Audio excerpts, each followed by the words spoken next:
I feel so lonely because I am thinking maybe I am no okay, I am not doing good, but still I am trying.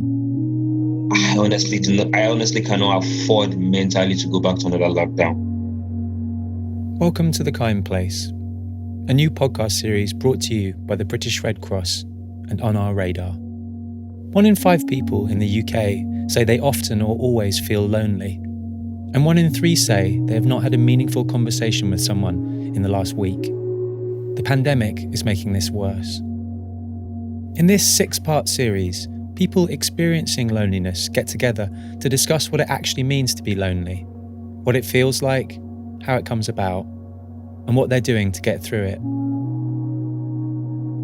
In this episode, we hear from Amtul, a refugee from India living in Bradford, and Ore, an MBA student from Nigeria living in Newcastle.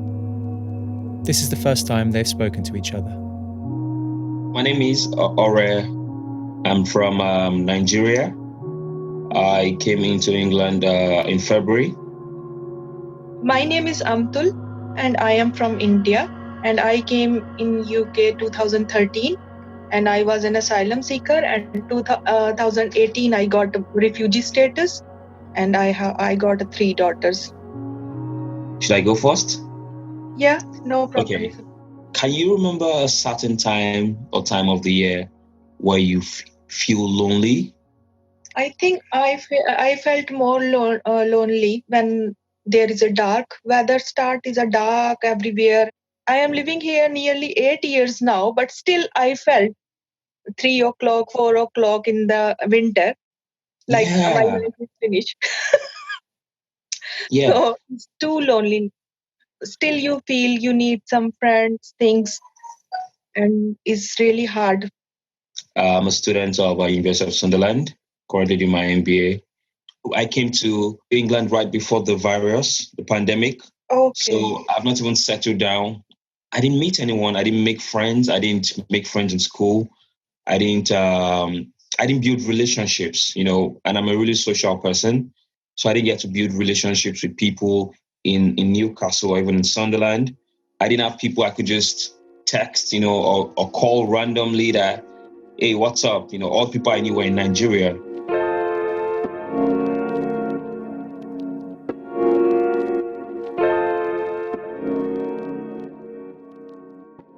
Anytime I eat something with just little peppers, Scotch bonnet or something, instantly I remember jollof rice, which is like our signature food in Nigeria. And once I remember jollof rice, the only thing I can think about is home. Like, no matter how much of in a bad mood I can be in, once I taste something very, very hot and spicy, I have to laugh. For me, I am just missing my mother when she was cooking for me, and unfortunately she died in 2017. And when I saw some women, they are making food there for their children, and that time I am missing the taste, the smell.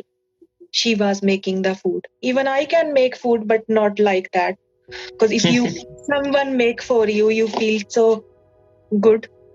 Yeah. So I was missing that taste.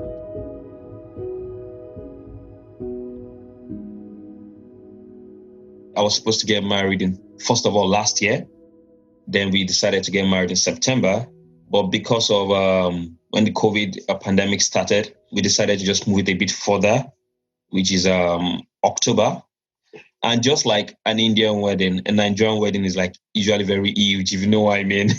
So when the government now announced that we can only have 15 people, yeah, oh my God, it was just like, why should I even get married? And then now coupled with the fact that it seems like we might be going to a lockdown again. I honestly cannot afford mentally to go back to another lockdown. For me, the whole pandemic time was so isolate, and sometimes I also like to go somewhere, and you have to wear mask things. And yeah, there was a day I was walking to the bus stop, and there was this lady. She was wearing a mask, and I was wearing a mask too, of course. And then she looked at me. I don't know her from anywhere, but she looked at me and she said, this mask is really getting everyone's mood down. Like wearing a mask as a way of dampening your mood. For fresh air no going in your Yeah. lungs, and you feel so moody and things.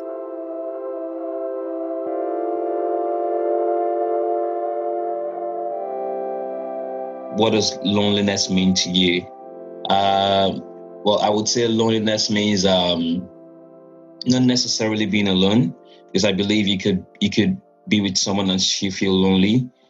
I think loneliness to me would be a state of feeling out of out of place, a state of feeling you're not where you would like to be physically.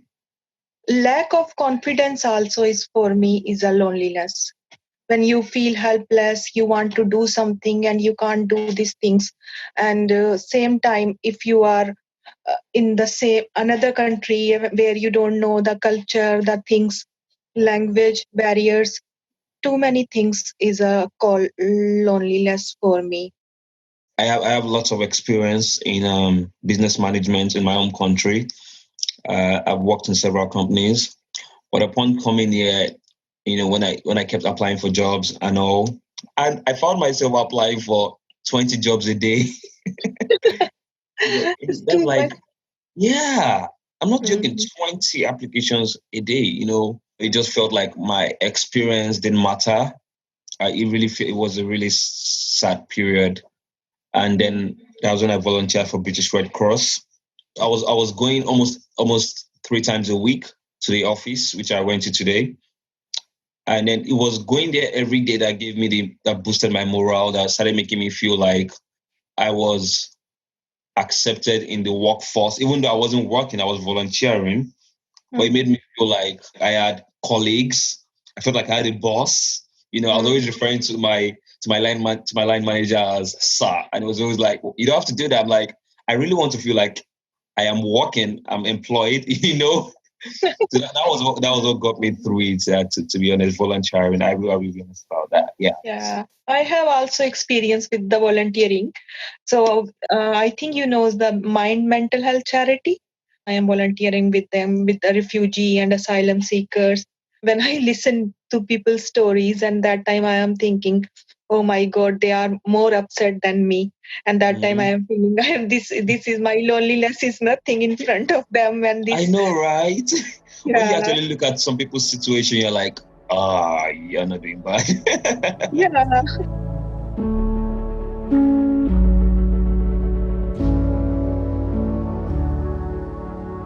And I think that's really important because I do remember when I volunteered mobility aid services with Red Cross. So we help rent out wheelchairs to people who have had issues with their legs or can't walk or things like that. And, when I make these calls and then I'm able to offer help to these people who need wheelchairs at a very small donation. Sometimes they're crying over the phone, and when you help them, it's like you've changed their life for the better. And it honestly gives me this feeling of I'm fulfilled for the day.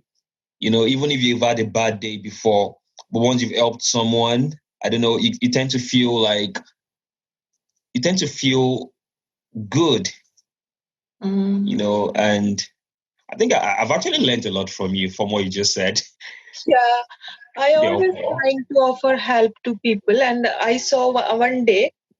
I am not a very strong man, but I try one. Two people were going with the log.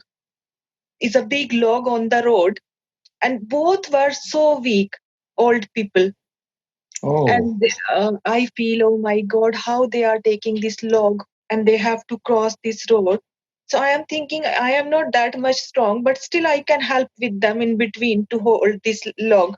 So I just asked them, can I help you? And they said, they watch me from up to down, and he is trying to help us. But the man was so appreciated, and then he oh, said, okay, you can do it. And they really appreciate. I am thinking if I wouldn't help this day today, I feel, oh my God. yeah.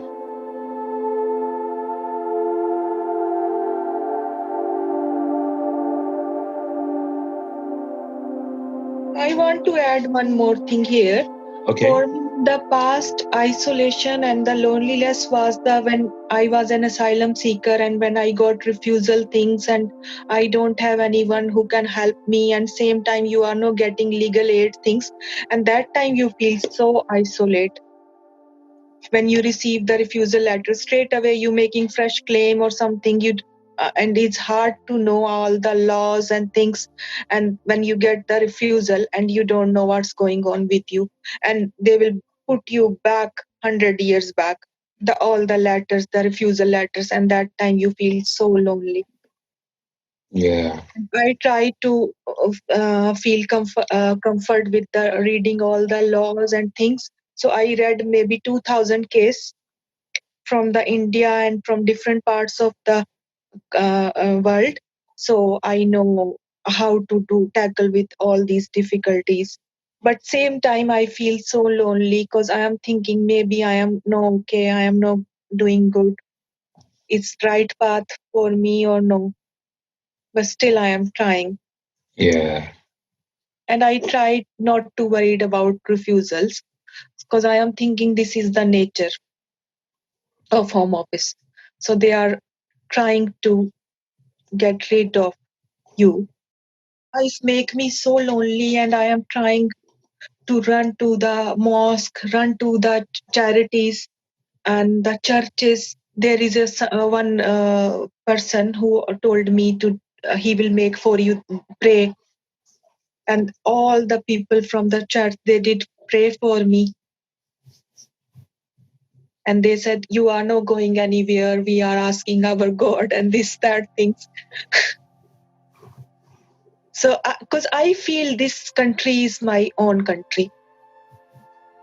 I never feel I never born here or things. I just felt I am here and this is my own country. And I will die for this country.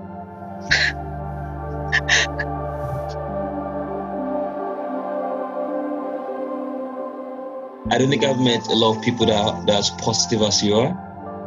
Thank you. I haven't been through so much. You are extremely positive. I have learned so much from you today. So much. I also learned from you too much to how to tackle things in funny way.